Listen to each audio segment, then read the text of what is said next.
Persada FM Radio Visual akan hadir sesaat lagi.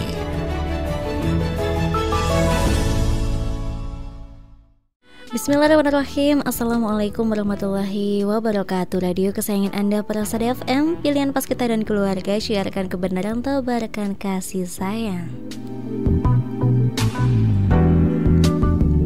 Baik, semoga dalam keadaan sehat walafiat untuk semua pendengar Persada FM dimanapun Anda berada. Di spesial pagi hari ini ya, kita bersua kembali dalam program Nutrisi Keluarga untuk edisi di hari Sabtu ya, di 25 Al-Muharram 1445 Hijriah, atau juga bertepatan di 12 Agustus 2023. Baik, tentunya di program Nutrisi Keluarga selalu kita mendatangkan narasumber berbincang-bincang begitu ya. Dan pendengar juga bisa melihat kita live streaming di YouTube 102,2 Persada FM dan Facebook tentunya. Dan untuk tema kita hari ini ya pendengar ya, yaitu perolehan bahasa anak usia dini siswa SLB YRT RW Surakarta. Dan kita nanti akan berbincang-bincang dengan Ibu Barkah Retno Hapsari ya, SPD. Ini selaku guru SLB YRT RW Surakarta. Dan sudah hadir di depan Aini nih ya, di studio Persada FM. Kita sapa terlebih dahulu. Assalamualaikum warahmatullahi wabarakatuh, Ibu.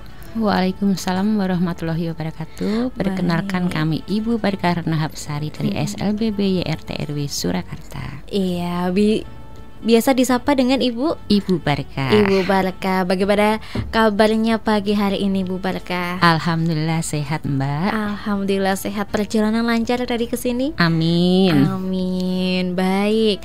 Nah, ini mengenai tema kita ini, Bu Barkah ya. Iya. Perolehan bahasa anak usia dini. Nah, mungkin asing ini, ada yang mungkin bukan sedang asing, tapi para bunda ayah mungkin asing mengenai apa sih perolehan bahasa anak usia dini. Nah, bisa dijelaskan ini, Bu? Oh iya, pada dasarnya perkembangan bahasa anak itu semuanya sama ya, Mbak ya. Dimulai dari lahir sampai kurang lebih 4 bulan itu kan anak yang bayi itu bahasanya sebenarnya sudah ada, seperti mencelotehan atau merabat. Nah, di usia 4 bulan atau 3 bulan ini, kalau anak berhenti dari meraban, misalnya mama, papa, atau au, 4 bulan ke depan dia hanya meraban monoton seperti itu, harusnya orang tua bertanya, ada apa dengan anakku? Begitu. Berarti sebagai orang tua juga peka ya, iya, dalam perkembangan anak. Lalu yang dilakukan kalau sudah mengetahui anak ini seperti itu, bagaimana ini? Apa yang dilakukan oleh orang tua seharusnya? Pertama kali kita harus memeriksakan anak dulu ke dokter anak ya tentunya. Ini kok perkembangan bahasa anakku kok seperti ini, misalkan katakanlah usia 1 tahun kok belum bisa mengucapkan mama, maem atau susu. Dia hanya sebatas tadi bercoloteh yang tidak begitu tidak bermakna. Iya. Itu orang tua harus was-was, eneng opo anakku begitu. Iya. Berarti jika mungkin tidak sesuai dengan teman-teman yang lainnya, iya, begitu betul, ya, tapi langsung inje sadar, oh ini kenapa, bukan mah dibiarkan ya, Ibu iya, Barkah inje. Ya. Baik, lalu tahapan selanjutnya kalau sudah diperiksakan apakah begini, Mbak, kalau memang anak itu sudah dinyatakan dokter ya tentunya dia itu ada kelainan dalam pendengarannya berkurang atau bahasa itu sebaiknya memang anak itu diterapi diterapi ke entah itu di klinik terapi atau di SLB itu juga bisa. Nah, iya, baik, di SLB ya. Berarti jika sudah mengetahui anak ini ternyata masih lamban, tidak seperti sebayaknya begitu ya, itu bisa disekolahkan. Tapi kalau disekolahkan itu juga termasuk terapi atau apa ini, Ibu Barkah? Begini, Mbak, ada beberapa SLB itu yang memfasilitasi ada terapinya.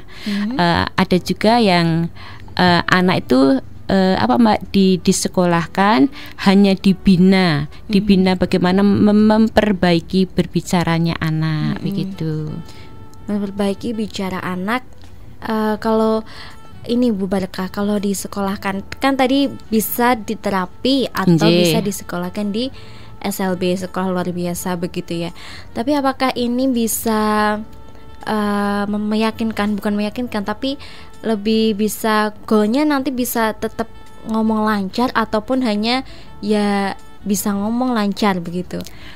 Insya Allah ya, dengan anak diterapi atau disekolahkan di SLB, tentunya di SLBB Mbak ya, yang ada penanganannya perbaikan atau mengajari bahasa artikulasi anak.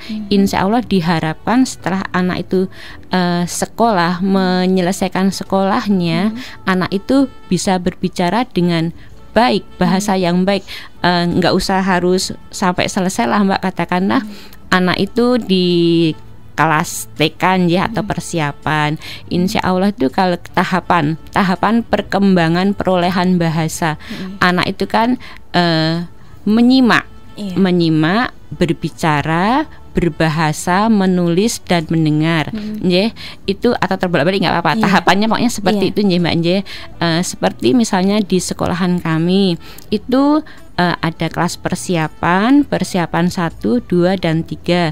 Setelah itu ada sekolah dasar kelas 1 sampai kelas 6, lalu ke jenjang berikutnya. Nah, begini Mbak, anak-anak yang sekolah di sekolahan kami itu persiapan. Anak persiapan itu kita tahapnya itu pengkondisian dulu Mbak, pembiasaan. Piye toh sekolah kuwi, duduk manis, sedek gini ya Mbak ya, keterarahan wajah. Nah itu keterarahan wajah itu penting sekali untuk perolehan bahasa anak. Gimana anak nggak bisa menatap guru, masih lari ke sana kemari, kita nggak bisa memberi masukan apa-apa Mbak. Ya walaupun di luar sana banyak sekali anak yang dengan gaya belajar berbeda-beda, mungkin dia lari ke sana, lari kemari, dia bisa masuk. Tapi nyun sewu, kalau seperti anak-anak kami, anak yang kurang pendengaran, ya mereka harus dikondisikan duduk manis dulu, menatap, ada keterarahan wajah. Nah baru guru itu mengajari anak berbicara. Tapi kalau di sekolahan kami, tahapan awal itu kita khususnya pada anak-anak yang kecil ya Mak ya, persiapan itu kita mengajari dari vokal dahulu. Vokal. J, A, I, U, E, O itu setelah anak hafal sekali. O, A tuh mulutnya harus bagaimana, I itu gigi atas dan bawah harus bertemu. Itu harus mendekati apa ya Mbak ya, sempurna lah. A itu seperti apa, O bentukannya seperti apa. Nah setelah anak vokal itu dia menguasai, ingat, oh membacanya seperti ini, menulisnya seperti ini, baru kita sisipi huruf konsonal. Itu yang simpel aja dulu, misalnya ba, aba, baba. Nanti terus berantai Mbak, lama-lama anak itu nanti insya Allah sudah tahu juga. Pertama kali setelah itu konsep diri sendiri, misalnya dipanggil, misalnya maaf ya, misalnya namanya Raya, Raya, coba kamu kalau dipanggil Raya bilang saya. Nanti anak-anak itu lama-lama tahu Mbak, oh Raya tuh namaku. Kalau dipanggil harus saya atau menyapa panggilan begitu Mbak. Berarti sudah sampai tahap bisa merespon begitu ya? Iya betul Inje. Iya baik. Lalu tadi kembali lagi ke belakang pembahasan tadi Bu Barakah. Tadi kan orang tua harus mengetahui tanda-tanda anak ini ternyata lamban. Berarti harus diperiksakan. Nah itu apakah ada tanda-tanda atau ciri-ciri begitu mengenai anak yang sepertinya ini adalah spesial begitu Bu Barakah? Bagaimana itu? Apakah ada? Begini Mbak, biasanya kan kalau nyun sewu ya, kalau orang nyun sewu banget ya, orang Jawa kan masih ada tradisi gebrakan ya Mbak ya. Ya mungkin panjenengan belum mengenal Mbak. Karena yang generasi sekarang gitu, biasanya kalau bayi anak dilahirkan kira-kira usia 2 bulan atau kira-kira 1 bulan atau 2 minggu itu kan ada tradisi gebrakan tuh, apa mejanya tempat dia bubuk itu kan digebrak. Dia njodel kaget atau enggak. Nah, itu kalau kok tak gebrak kok anak kok diam aja nggak beri respon. Nah, itu berarti sudah harus tanda kutip. Nah, semakin ke sana kok anakku merabanya kok celotehnya kok hanya ini ya, kok tidak ada. Nah, itu kan orang tua harus waspada. Nah, setelah dia mewaspadai harusnya diperiksakan pemeriksaan dini, entah itu di klinik anak atau di yang menangani khusus begitu, Mbak. Iya, berarti waspada, mengetahui ternyata ada something begitu ya, lalu diperiksakan. Lalu jika orang tua berpandangan mengetahui anaknya ternyata mungkin autis ataupun lain-lainnya, kayak pandangannya ya udah tidak perlu nanti disekolahkan, atau ini bagaimana untuk meluruskan pandangan itu, Bu Berkah? Nah, itu sesuatu PR bagi kami para guru, Mbak. Itu yang sangat menyedihkan sekali. Kadang-kadang memang gini, di sekolah nih podo wae. Itu yang sangat menyedihkan bagi guru-guru, Mbak, gitu itu. Seenggak-enggaknya anak yang disekolahkan itu kan lebih baik nyusewu daripada anak yang dijarki saja. Setidaknya anak yang disekolahkan itu dia tahu, Mbak, pembiasaan, adabnya harus bagaimana itu. Jadi memang itu PR berat bagi kami, itu harus mensosialisasikan perlunya sekolah bagi anak-anak berkebutuhan khusus. Iya, berarti para bunda dan ayah jika memiliki anak yang spesial berkebutuhan khusus pun tidak perlu malu, tidak perlu sungkan untuk disekolahkan. Bahkan bisa menjadikan anak bisa ya, Bu, dari awalnya tidak bisa bicara, bisa mengerti, setidaknya mengerti, lafal, huruf-huruf, begitu ya, Ibu Berkah ya. Berarti masih diperlukannya seperti itu. Lalu tahapan kalau Bu Berkah ini memegang di kelas?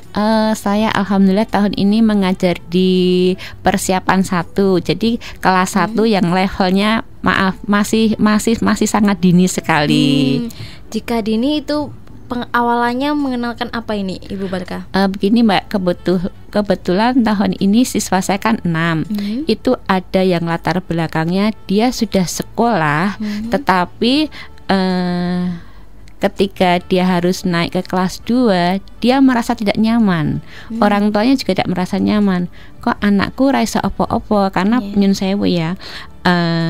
Kembali ke itu tadi, kadang-kadang ada orang tua kalau saya boleh membahasakan, dia mengingkari takdir gitu loh. Kalau anaknya itu berkebutuhan khusus, atau memang tepatnya orang tuanya itu menginginkan anakku tak inklusikan saja. Padahal inklusi itu tidak serta-merta bisa, tidak harus punya dasar dulu. Dia dulu maksud saya dasar gini, kalau dia anak berkebutuhan khusus tunarungu wicara, kita harus melihat dulu desibelnya berapa. Kalau dia hanya ringan, insya Allah bisa di sekolah umum. Tetapi kalau sudah agak berat, dia harus di SLB dulu, Mbak. Kembali ke ini itu ya, Mbak, ya. Siswa saya itu kan ada 6. Kebetulan yang sudah usia masa itu 2, lalu yang sebagian itu disertai, Mbak. Jadi nyon sewu, anak tadi tidak hanya tunarungu wicara, tidak, tapi juga ada agak sedikit lambat belajarnya, dan yang satu itu usianya masih 4 tahun. Jadi ya saya harus pintar-pintar membagi waktu melayani ke-6 anak ini. Ketika saya menghandle yang kakaknya, yang kecil, apa sebentar gitu. Tapi kadang-kadang anak kecil udah gini, dia udah menakan bosan, udah sedakap gini nih, sama matanya mau nangis gini, aduh sabar ya, sebentar gitu. Jadi kalau dalam KBM di kelas kami itu tadi, Mbak, seperti yang saya katakan tadi waktu di luar, memperkenalkan dulu huruf vokal. Nah, bagi anak-anak nyun sewu yang tadi belum ada latar belakang dia di TK umum atau sekolah, kita mengajari motorik dulu, Mbak. Jadi garis lengkung, garis lurus, apa bikin lingkar-lingkaran, terus apa sekedar menebalkan dahulu. Misalnya kita membuat huruf vokal A, ya, A-nya itu kita titik-titik dulu, menebalkan. Nanti kan lama-lama anak terlatih, huruf A itu seperti itu. tadi lengkungnya dari bawah naik ke atas, kembali lagi ke bawah. Ada juga anak-anak yang nggak mau, saya pokoknya mbuh kok ngendi itu gitu. Iya. Iya, berarti intinya harus sabar dan berarti Bu Barakah tiap anak ini berbeda-beda ya penanganannya ya Bu Barakah, dari betul. 6 itu semua. Baik, lalu untuk bagi orang tua yang mungkin terlambat untuk menyekolahkan putra atau putrinya yang berkebutuhan khusus ini Bu Barakah, ataupun apakah tetap diterima di sekolah luar biasa ataupun ada syarat-syaratnya, mungkin dari awal lagi dari di kelas kan bawah, jadi tidak sesuai dengan usianya begitu? Alhamdulillah Mbak, di sekolahan kami itu ada beberapa anak yang sudah usia masak ya, sudah usia remaja. Itu ada, kami tetap melayani Mbak, tapi kita mengadakan asesmen dulu. Ya. Dia bisa apa gitu. Terus usianya berapa, kan tidak mungkin ya kita memasukkan anak usia yang tadi yang misal 17. Kita lihat dulu dia bisa berbicara, bisa menulis enggak. Kalau enggak ya kita mencarikan yang sebaya dulu Mbak. Kamu nyaman enggak gitu. Nah, jadi itu tadi kita terima, tetap kita berikan kelas yang sepadam dengan usianya. Nah, ini guru-guru kelasnya ini harus dengan senang hati mengajari dari awal begitu. Mengajari dari awal. Nah, lalu kan anak berkebutuhan khusus di sekolah luar biasa diajarkan oleh guru-gurunya. Nah, kalau di rumah ini perlukah juga orang tua tetap mengajarkan lagi? Nah, sedihnya di sini Mbak. Oh iya, sedihnya di sini. Ibaratnya kami dan teman-teman tuh berjuang ya Mbak ya, ngajarin gini, nanti di luar begitu kembali di rumah. Kadang PR pun nggak dibantu orang tuanya, kadang berhari-hari nggak dikerjakan. Terus anak di rumah itu dibiarkan, dalam artian dibiarkan dia dengan bahasa dia, nggak diajarin ngomong yang bagus, berbicara yang bagus. Misalnya begini Mbak, kesalahan fatal orang tua itu terkadang menggunakan bahasa ibu pada anak. Itu pentingnya kita agak mengerem bahasa ibu itu seperti ini, misalnya gini, maem karena mamam, ya nanti mamam, harusnya orang tua juga harus bilang ini maem, susu, cucu. Nah, itu terkadang kalau bagi saya itu termasuk kesalahan orang tua dalam pembentukan bahasa anak. Harusnya katakanlah bahasa yang sesungguhnya. Ini susu, jangan dek mimi cucu ya. Susu kan cucu. Berarti sesuai kosakata yang benar ya. Harusnya begitu. Mendukung salah satu bentuk faktor mendukung anak juga ya, betul ya. Faktor perolehan bahasa salah satunya diantaranya begitu Mbak. Jadi bahasa apa yang diperoleh di sekolahan tadi harusnya bersambung di rumah gitu, dan orang tua jangan nyuekin anak ya, tetap diajak berbicara. Kan ada Mbak beberapa orang tua, kayak ngomong apa orang mudeng. Nah, begitu tuh ada Mbak, itu sesungguh di dunia nyata seperti kadang-kadang kamu ngomong apa aku nggak tahu, orang tuanya nggak meluruskan, begini itu enggak. Itu ada terkadang orang tua seperti itu. Baik, berarti ini juga ya Bu Barakah ya, perlunya orang tua juga memahami anak ya, betul. Perkembangan anak ya, berarti tidak boleh bodoh amat ini. Iya Mbak, bodoh amat. Kalau udah bodoh amat ada yang pusing gurunya. Walaupun mengetahui anaknya berkebutuhan khusus bukan berarti itu dipasrahkan semua belajar kepada guru di sekolah, tapi harus juga orang tua memahaminya. Nah, itu ilmu-ilmu untuk orang tua itu bagaimana itu? Bisa disampaikan mungkin bagi pendengar yang memiliki anak yang maksudnya bagaimana Mbak?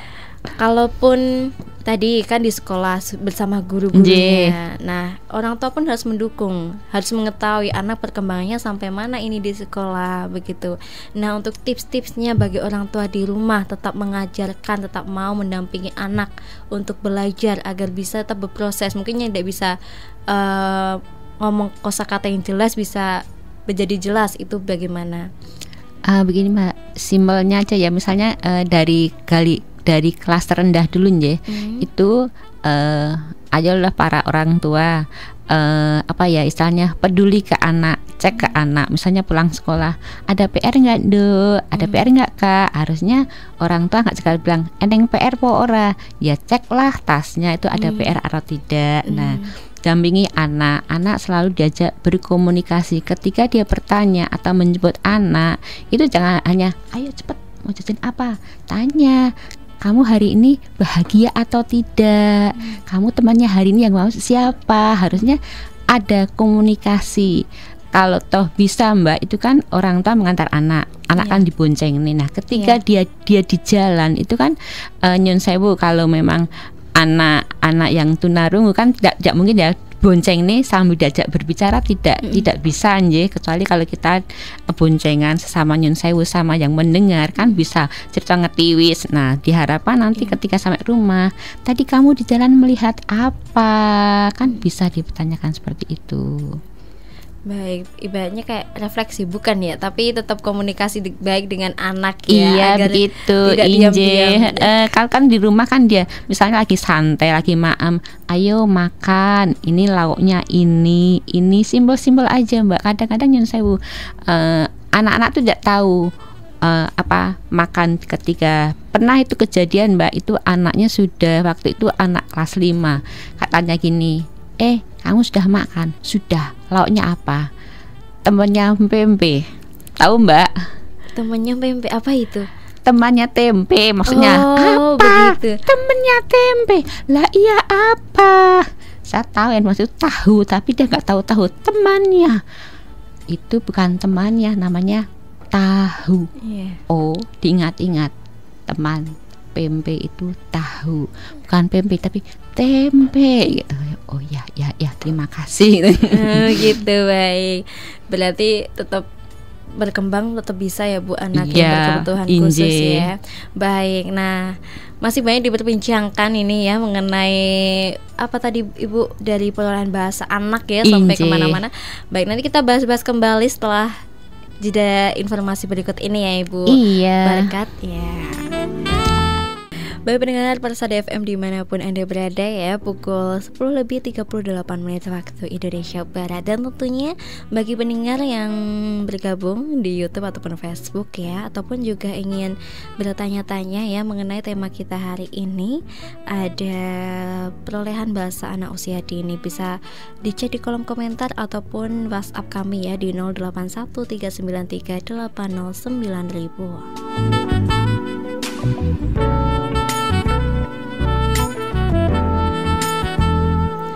Baik, tadi melanjutkan perbincangan mengenai perolehan bahasa anak di usia dini ya. Tadi sudah sampai ternyata anak itu memiliki jenjang-jenjangnya jika disekolahkan di sekolah luar biasa. Ini jenjangnya seperti apa ini Bu? Berarti bisa dijelaskan. Begini Mbak, kalau penggolongan jenjangnya itu ada tadi ya, kelas persiapan, persiapan 1, persiapan 2, persiapan 3. Lalu ada sekolah dasar 1 sampai 6. Terus SMP dan SMA begitu. Jenjang dasar persiapan dulu. Persiapan itu setara dengan TK. Nah, di TK inilah anak-anak itu benar-benar harus diajari artikulasi, bahasa yang betul-betul anak itu nantinya siap, Mbak. Nah, itu tadi yang kalau pertama itu kita mengajari artikulasi, vokal ya, vokal A, I, U, E, O itu anak-anak harus betul-betul menguasai. Setelah anak-anak benar-benar menguasai, baik mengucapkan maupun menulis, terus nanti kita acak Mbak. Oh, ini kita ambilkan flashcard ya Mbak ya. Oh, ini A, ini I. Anak-anak harus benar-benar paham. Setelah itu kita sisipi dengan huruf konsonan. Setelah itu anak masak, lalu itu Mbak ke tahapan berikutnya. Jadi kata benda, biasanya kita mengawali dulu dengan kata benda, yang benda-benda itu yang kita dapati sehari-hari, apa yang ada di depan matanya, meja, kursi, buku, gelas, itu ember. Nah, setelah anak-anak tuh menguasai kosakata, dulu tuh ada Mbak buku namanya anak harus menguasai 350 kosakata. Setelah itu kita sisipi kata kerja. Makan, tidur, pergi, bawa, lempar, nendang. Nah, itu maaf ya Mbak ya, anak-anak itu bahasa yang sepele, tapi anak-anak kadang-kadang tidak mengerti. Membawa, menendang itu seperti apa, melempar, nyun sewu, kadang-kadang anak nggak tahu konsepnya. Membeli itu apa, itu anak-anak kadang-kadang belum mengerti. Iya, kata kerja ya. Membeli kaya ngopo, melempar kaya ngopo begitu. Ya, itu di fase TK, atasnya ya, persiapan. Lalu atasnya nanti SD. Nah, nanti anak yang di SD ini kita harap anak-anak itu sudah bisa memahami, membaca, memahami, mengerti literasi iku opo gitu yang dia dibaca. Misalnya kita perkenalannya Mbak, nama saya ini, usia saya segini, itu anak-anak harus mengerti. Terus nanti tanya apa, siapa, mengapa, begitu. Paham Nggih, itu ya. Kadang-kadang anak nggak tahu pergi itu apa, dia nggak tahu. Iya, arti kata pergi. Baik. Itu fase SD mengenalkan arti. Lalu fase SMP ini belajar SMA, SMU itu sama aja Mbak. Sebenarnya pelajarannya sama aja, tapi diharapkan anak yang sudah SMP, SMA dia benar-benar bahasanya sudah masak. Ya, sama Mbak, sebenarnya SD, SMP, SMU itu juga memperoleh itu Mbak, pelajaran umum pada dasarnya, cuma materinya lebih disederhanakan gitu. Ada juga pelajaran bahasa Inggris Mbak, apalagi kurikulum Merdeka ini ya. Ini SD sudah harus bahasa Inggris. Gitu. Itu PR terberat bagi guru bahasa Inggrisnya. Nyun sewu, kadang-kadang membaca bahasa Indonesia ya Mbak Nye. Kadang-kadang anak-anak belum paham lah, sudah diajari bahasa Inggris. Sekarang misalnya one, saya kan one ya Mbak ya, bacaan huan, kangen dia. Nah itu PR terberat. Padahal kalau satu tuh SATU, satu ingin kilo satu. Nah itu kan bahasa Indonesia.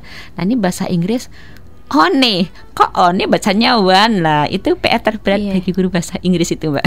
Karena dari awal, dari mungkin dasarnya melatihnya ini vokal tadi ya, bahasa Indonesia ini. Lalu beralih ke bahasa Inggris. Mungkin kalau di negara Inggris sana lebih sulit mencari bahasa Indonesia. Kebalikannya ya Bu. Iya betul. Baik. Nah ini mau menanyakan, jika kita ada yang memiliki anak yang berkebutuhan khusus, mungkin terlambat menyekolahkan. Nah itu langsung sesuai masuk ke usianya, mungkin usianya 17 masukkan di SMU, atau mungkin dari dasar ini Bu Barti? Tentunya itu dengan catatan anak tunarungu bicara Mbak Nje, dan tidak disertai, insya Allah SLB kami siap membantu. Nanti kita lihat dulu anaknya seperti apa gitu loh Mbak. Maksudnya seperti apa itu kita tunarungu murni atau disertai. Nah biasanya kalau disertai itu PR yang sangat berat. Maksud saya disertai itu nyun sewu, dia sudah lambat belajar, agak sedikit ada energinya berlebih. Itu kita harus mengadakan asesmen dulu beberapa hari. Kalau memang kita tidak bisa menangani, ya kita rujuk ke sekolah yang lain begitu. Dialihkan ke sekolah lain yang mungkin lebih maksud saya sekolah lain tuh SLB yang lain yang bisa menangani begitu. Begitu. Baik, jenjangnya banyak ya tadi, persiapan sampai SD, SMP, SMU. Baik. Nah ini mungkin bisa tanya nih. Ini mau tanya ini. Insya Allah saya jawab kalau bisa ya. Iya. Ini kalaupun kita memiliki anak berkebutuhan khusus tapi ingin homeschooling, nah itu apakah dianjurkan, apakah lebih baik tidak, atau bagaimana ini? Lebih baik tidak, karena kalau homeschooling itu yang saya ya Mbak ya, itu independen ya anaknya. Anak tidak ada sosialisasi. Yang terpenting itu ada sosialisasi, terutama yang saya kalau itu anak tunarung wicara, dia harus bersosialisasi dengan dunia lain. Jadi perolehan bahasa anak itu semakin banyak Mbak. Karena begitu anak sekolah itu dia kan memiliki teman yang banyak, beragam bahasa. Mungkin juga anak-anak itu punya bahasa isyarat tersendiri. Tetapi khususnya di SLB kami itu tidak begitu menggunakan bahasa isyarat yang terpaksa, Mbak. Iya, ketika anak ngomong sama saya, apa? Tulis. Saya menganjurkan kalau saya tidak paham bahasanya tulis. Baru kalau dia nulis juga nggak bisa, baru ke isyarat gitu. Baik, tetap mengajarkan Iya, untuk bisa ya. Iya. Mbak itu kalau isyarat dan lain-lain tuh terakhir pilihan Ya, option. pilihan terakhir isyarat ya. Baik. Bicara, kamu punya mulut, ngomong, bicara. Baik. Nah, ini seberapa penting sih Ibu Barti kalau kita memiliki anak berkebutuhan khusus untuk disekolahkan di luar sekolah luar biasa? Sangat-sangat penting, Mbak, karena setidaknya anak yang disekolahkan sama yang tidak ya, sekaya apapun dirimu, anakmu nggak bawa sekolahan nih, itu sangat rugi, Mbak. Iya, karena kan ini tadi dia kan nggak ngerti apa-apa dengan dia anak disekolahkan di SLB. Kalau yang SLB yang tunarungu ya di SLBB, yang yang agak mentalnya terganggu, hambatan belajar ya di SLBC, begitu, Mbak. Itu dengan anak disekolahkan dan tidak itu nanti sangat-sangat berbeda. Yaitu tadi contohnya anak-anak ketika dia di rumah dia dengan bahasa Tarsan, ketika dia disekolahkan dia sudah bisa berbicara simpel aja, Mbak. Saat kemarin itu ada laporan, Bu, anak saya sudah bisa bilang ibu, padahal orang tuanya tuh membahasakan mama. Terus gurunya, oh bagus, terus gini, sama kan nyun sewu, kami semua kan berjilbab ya. Ibu ini ibu, di rumah itu juga ibu, tapi mama. Perolehan dia yang didapat di sekolah itu ibu, bukan mama ya. Itu tadi kemungkinan di rumah orang tuanya tidak nyambung dengan kita. Harusnya dia juga sering merasa mama, di sekolahan ibu, begitu. Jadi walaupun berbeda tetap bisa mengajarkan anak. Insya Allah bisa. Yaitu tadi harus ada kesinambungan antara guru orang tua. Itu harus ada kesinambungan, Mbak. Iya, baik. Lalu selama anak yang disekolahkan di sekolah luar biasa, apakah juga ada pertemuan orang tua dan guru untuk mensosialisasikan perkembangan anak-anak ini, Bu Barti? Ada, Mbak. Itu kita mengambil hasil rapot anak. Kita juga tidak menutup kemungkinan membuka konseling. Kadang-kadang, Bu, ada waktu enggak mau ngomong-ngomong? Oh iya gitu. Jadi baik yang diadakan secara resmi maupun tidak. Kalau tidak kan kita cukup misalnya anak dijemput gitu, Ma sebentar ya mau bicara. Nah gitu, oh iya Bu sekarang mau konsultasi gitu. Baik, masih ada ya tentang untuk orang tuanya. Baik. Nah tadi ada jenjang-jenjang dari seperti persiapan seperti TK sampai SMA atau SMU. Nah ini kegiatannya seperti di sekolah biasa ataupun agak berbeda ini, Bu Barti? Seperti biasa, Mbak. Jadi kita mengambilnya masuk itu jam 7:30. Tentang kepulangannya itu kita melihat jenjang. Biasanya kalau kelas persiapan itu antara jam 9:30, jam 10 dan 10:30. Lajeng yang SD itu kita juga melihat jenjangnya, Mbak. Kelas 1 itu jam berapa, kelas 2 jam berapa. Terakhir itu kita jam 1:30 untuk jenjang SMU. Ya, Nje. Sampai 1:30. Tapi seperti ada KBM ya pastinya ya? Ada KBM yang untuk SMP, SMU atau SMA itu ada itu, Mbak, vokasionalnya. Jadi ada salon, ada sablon, ada menjahit, Inje. Iya. Seperti sekarang promo kalau pengen glowing bisa ke SLB kami. Oh gitu. Berarti ada ini ya, diajarkan seperti prakarya juga. Iya, betul. Kalau yang SD ya itu, Mbak, yang ringan-ringan saja. Kalau yang TK itu tentu masih yang yang simpel-simpel aja, pengajaran motorik halus, melipat, origami. Kalau SD itu juga sudah ada itu, Mbak, apa yang mengarahkan anak ke wirausaha. Itu yang lagi dikembangkan telur asin, Mbak. Telur asin. Berarti anak-anak membuat telur asin ini dijual ini, Bu Barti? Iya, dijual di koperasi. Baik, Masya Allah.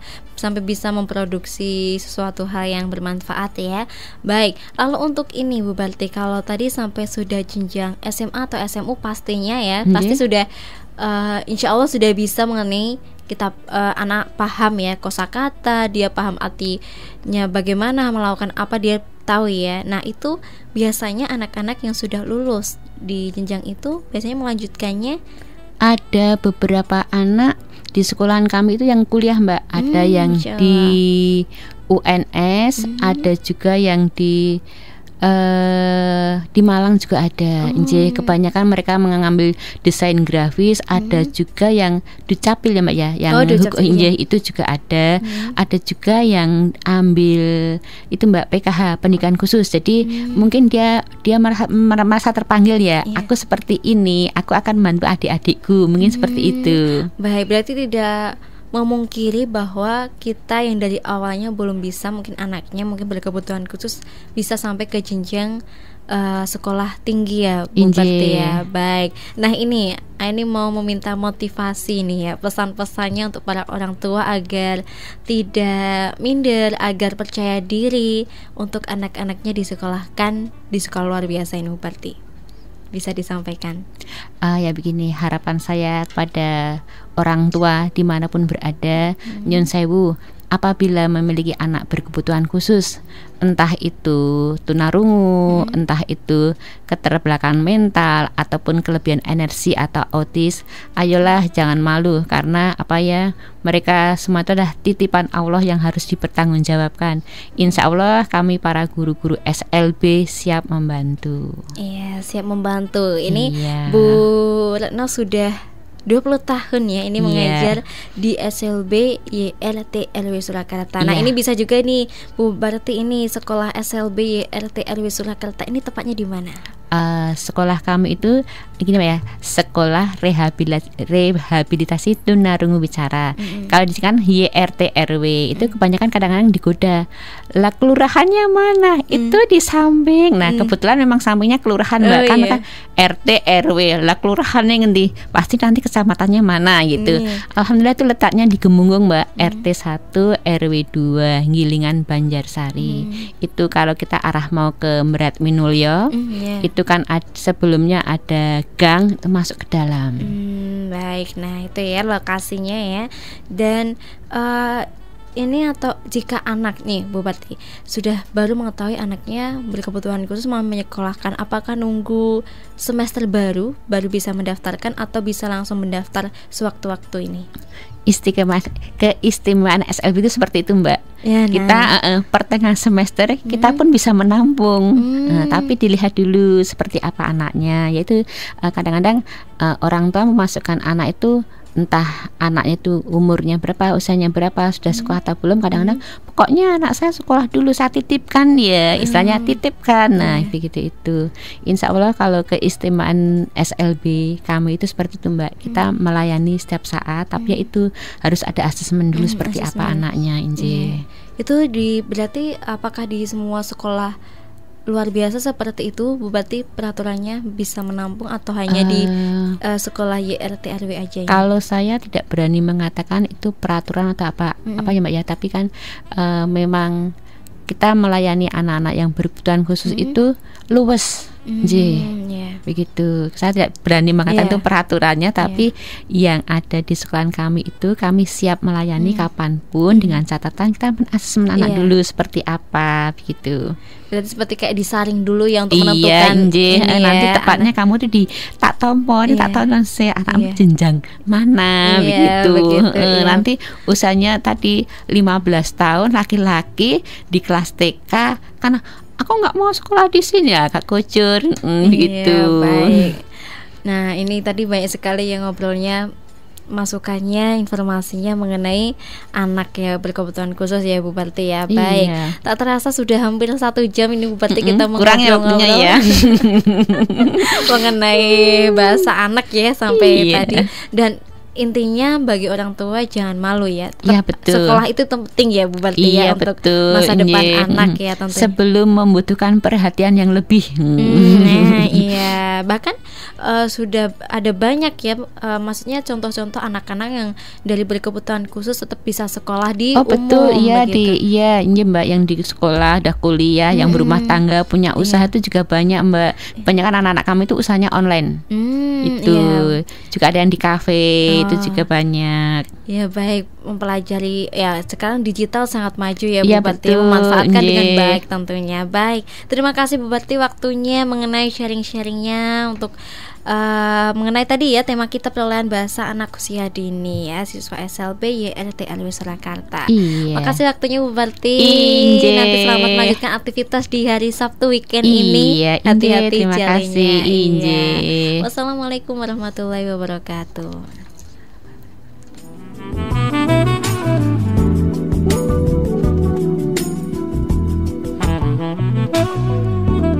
Baik pendengar, tadi itu ya mengenai pembahasan dengan Ibu Berkah ya. Nah, Ibu Berkah Retno Hapsari SPD ini selaku guru SLB YLT Alwi Surakarta ya. Tadi kita sudah membahas tema mengenai perolehan bahasa anak usia dini. Banyak sekali yang kita bahas tadi, tentunya bagi para ayah dan bunda ya tidak perlu malu jika sudah mengetahui anak memiliki something untuk disekolahkan ya. Baik, waktunya ini Jana pamit mohon undur diri. Terima kasih, mohon maaf apabila salah kata. Wassalamualaikum warahmatullahi wabarakatuh. Radio Persada FM.